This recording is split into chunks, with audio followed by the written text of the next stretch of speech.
bienvenidos una vez más a nuestro podcast El crimen y su mente. Hoy imperdible, un tema de nuestra historia argentina de los años 1880 a 1920. Quizás te recuerdes cuando te diga el penal de Ushuaia, y ahí tenemos el tema principal de hoy. No te lo pierdas.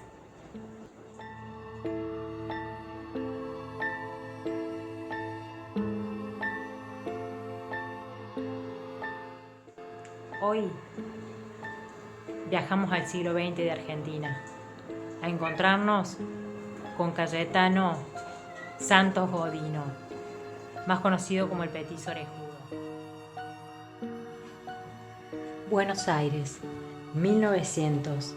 La ciudad crecía con miles de inmigrantes europeos, entre conventillos, pobreza y arrabales. Se gestaba un caso que estremecía a todo el país. En 1912, la policía detendría a un adolescente de 15 años acusado de asesinato, pero pronto descubrirían que detrás de él había una cadena de crímenes. Cayetano nació en 1896. Su padre, Fiore, alcohólico y violento, lo golpeaba brutalmente. Su hermano mayor también lo maltrataba. En ese entorno familiar atravesado por la violencia, la enfermedad y la miseria, Cayetano creció débil, enfermo y sin sostén afectivo. Desde los 5 años ingresó a distintas escuelas, pero fue expulsado una y otra vez por su conducta rebelde y violenta, sin amigos, sin educación estable. Pronto se volcó a la calle. Un niño convertido en asesino serial. El primer asesino serial infantil de nuestra Argentina. Para todos, el Petiso Orejudo.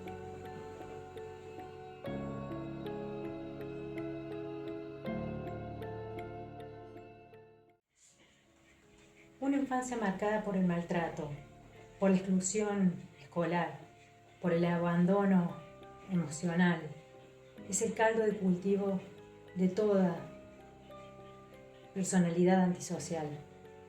Eso era Cayetano. Tenía todas esas características: aislamiento, hostilidad, lastimaba animales, prendía fuego. Ahora, la sociedad. ¿Qué ocurre con la sociedad en esa época? ¿Qué ocurre con la sociedad en esta época? Para pensarlo. En 1904, con apenas 7 años, intenta matar a Miguel de Paola, de 2 años. En 1906, asesina a María Rosa Feis, de 3 años, enterrándola viva. Entre 1908 y 1912, repite ataques, ahogamientos frustrados, golpes, incendios, crueldad contra animales. Enero de 1912. Asesina a Arturo La Aurora, de 13 años. Marzo. Provoca la agonía y muerte de Reina Vainikov, de 5 años, tras prenderle fuego. Y en diciembre, su crimen más brutal, el asesinato de Gesualdo Giordano, de apenas 3 años. Esa misma noche, durante el velorio de Gesualdo, Cayetano se acercó al ataúd, observó el cadáver y preguntó en voz alta: ¿y los clavos? Se refería a los que él mismo había hundido en la cabeza del niño.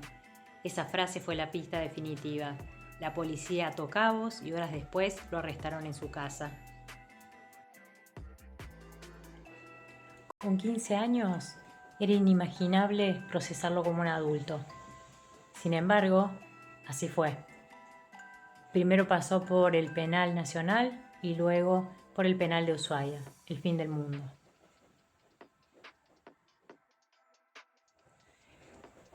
Su caso abrió debates inéditos. ¿Era un enfermo mental? ¿Era un criminal innato, como según lo decía Lombroso? ¿O era un producto de la sociedad? Psiquiatras en esa época realizaban prácticas como por ejemplo cortarle las orejas, ya que según la teoría de Lombroso, los rasgos físicos hacían del Petiso Orejudo una persona criminal. ¿Pero qué dicen las leyes? Lo legal con estas situaciones, en esa época y en esta época si existiese esta situación. Le damos la bienvenida al doctor Iribarne del Bene Nicolás Arón, abogado, que nos va a dar una explicación a través de este audio. Te escuchamos. Hola Fernanda, ¿cómo estás? Muchas gracias por haberme invitado nuevamente a poder comentar este nuevo caso que nos toca hoy, que es el perisor escudo, como generalmente se lo apodaba, cuál era su alias, y lo importante que tuvo, o lo más destacable que tuvo para lo que fue el mundo del derecho, ¿no? Este caso fue un hito muy importante, porque manifestó lo que era la tensión entre la imputabilidad, la responsabilidad penal juvenil y las medidas de seguridad. ¿Qué pasa? Cuando él realiza sus crímenes, él era menor de edad. Y a él lo juzgan con 16 años. Y en esa época la mayoría de edad se da recién a los 21. Entonces, luego de este caso, recién en el año 1919 se sanciona lo que es la ley Agote, que fue la que reguló lo que era el patronato de los menores. En esa época que muchos quieren volver hoy, que Argentina era el granero del mundo, la época victoriana, bueno, en ese momento no había diferencias entre menores y adultos para los delitos, se condenaba con todo el peso de la ley y no hubo ningún tipo de, de consideración, ni con su estado de salud, ni su cuestión mental, ni nada.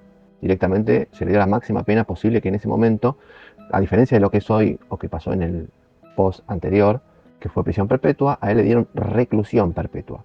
Porque en esa época estaba la diferencia entre la reclusión y la prisión, y para que la gente tenga una idea, eso incluía, por ejemplo, trabajos forzados, que por eso estaban en el penal de Ushuaia, y recién esas cuestiones se empezaron a discutir a mitad del siglo XX, y luego quedaron abolidas, cuando obviamente después de los tratados de derechos humanos que salieron, se sacaron de cuajo de lo que era Occidente. Pero bueno, en ese momento estaba la reclusión o la prisión, y la cárcel para trabajos forzados y para tormentos que se vivían en ese momento, la más fuerte de todas era Ushuaia, y bueno, él padeció todo eso en lo que fue la ejecución de su pena.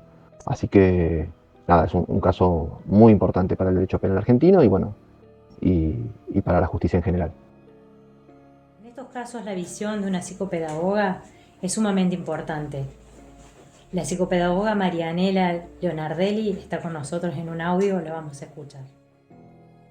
Buenas tardes, doctora María Fernanda y todos los oyentes presentes que están hoy en el canal, escuchándonos. Bueno, hoy quiero hablarles sobre el caso de este niño conocido como el Petit Orejudo en relación a la mirada psicopedagógica. Este caso nos invita a reflexionar sobre la importancia de la detección temprana de las dificultades en el desarrollo emocional, social y educativo de los niños. Detrás de la figura de este delincuente existió un niño que transitó la infancia en un contexto de abandono, violencia, faltas de oportunidades, de acompañamiento. Desde la psicopedagogía comprendemos que las conductas antisociales, la falta de límites y la conducta eh, con dificultades para empatizar con el otro, no surgen de un día para el otro, sino que son la expresión de un entramado de factores, familiares, escolares y sociales. Por eso es importante que ante los primeros llamados de atención o síntomas que los familiares o la escuela o las diferentes instituciones por las que el niño pasa, em, cuando se detecta algo extraño que llame la atención, es importante que lo consulten con algún especialista, ¿no? Que los pueda orientar, porque ¿qué es lo que ocurre? Es muy raro ver niños psicóticos o de este estilo, pero hay algunos casos aislados. Estas estructuras, sí, mentales, estas personalidades, se fijan, se terminan de fijar luego de la adolescencia. Entonces, por eso es importante actuar tempranamente, para ante los primeros indicios evitar, ¿sí?, que esto ya se fije y sea un problema mayor en la vida adulta. Tanto la escuela como los espacios educativos son lugares privilegiados para advertir estas señales de alarma, cuando hay dificultades en la adaptación, problemas en la convivencia, fracaso escolar, impulsividad, aislamiento, agresividad, incluso bullying, ¿no? Eh, que hoy tanto lo sufrimos. Y la intervención psicopedagógica puede actuar de manera preventiva, ofreciendo contención, estrategias de aprendizaje y acompañamiento también a la familia. Bueno, este caso nos recuerda que cuando no se interviene a tiempo, las problemáticas pueden agravarse y derivar en trayectorias de vida marcadas por la violencia. Por eso nuestro rol es fundamental: mirar más allá de la conducta, reconocer al niño detrás del síntoma y trabajar para generar condiciones de inclusión y cuidado que favorezcan su desarrollo integral. Así que bueno, muchas gracias y los esperamos en la próxima. El caso del petiso orejudo no solo fue una historia de horror, sino que también fue el producto del maltrato en su niñez, hasta que cumplió sus 16 años y fue preso. Es increíble la manera que va preso, ¿no? Es cuando encuentra los clavos en uno de sus víctimas, y cuando va al velorio y se acerca al ataúd, lo primero que dice es: ¿y dónde están los clavos? Claro, eso despertó las pistas en los detectives y policías, y se dieron cuenta que solamente el asesino podría saber dónde estarían y por qué estarían o no los clavos. Entonces ahí fue cuando lo detuvieron. Muere porque muere de una hemorragia, pero las fuentes dicen de que muere porque asesina al gato que tenían en la penitenciaría como mascota, incendiándolo en los hogares de leña. Lo golpearon salvajemente, estuvo internado y ahí la hemorragia lo terminó matando después de unos meses. A sus 48 años. Una historia en donde uno se pregunta hasta dónde llega la responsabilidad de la sociedad para estos destinos. ¿Qué hacemos los profesionales de la salud? Si es que realmente depende de los profesionales de la salud o de la seguridad, o simplemente es un reino que todavía tenemos que seguir explorando. En el penal de Ushuaia, Godino pasó décadas aislado. Su sadismo continuaba incluso entre rejas. Allí mató al gato que era mascota de los presos, arrojándolo vivo al horno de leña. La represalia fue brutal. Sus compañeros lo golpearon salvajemente.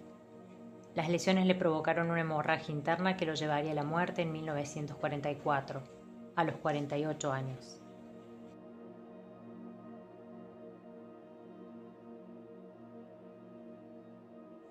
Bueno, muy agradecida con los profesionales que se acercaron desde su audio hasta el podcast.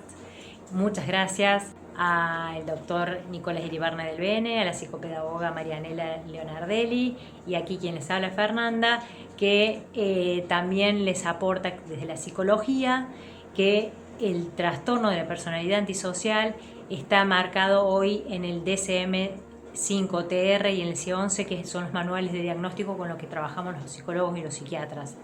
Para la criminología se trata de un psicópata psicótico con rasgos pirómanos, entre otros más como el sadismo, y tenemos para listar muchas otras características y rasgos. Así que bueno, creo que todos ya hemos hablado y les quedó claro. Muchas gracias, colegas, por tanto apoyo. Bueno, y hemos llegado al final de nuestro podcast. Espero les haya interesado. Espero que a los suscriptores que nos pidieron este tema les haya aclarado o abierto un poco más el panorama si ya conocían la historia de el petiso orejudo. Lo que les agradezco es a todos ustedes y también a nuestros sponsors que están pasando en este momento por acá. Muchas gracias a todos los que hacen posible también este podcast. Nos vemos el próximo martes con un nuevo tema. No te muevas de esta pantalla porque realmente los temas que siguen son cada vez más interesantes. Muchas gracias a todos. Que tengan una excelente jornada.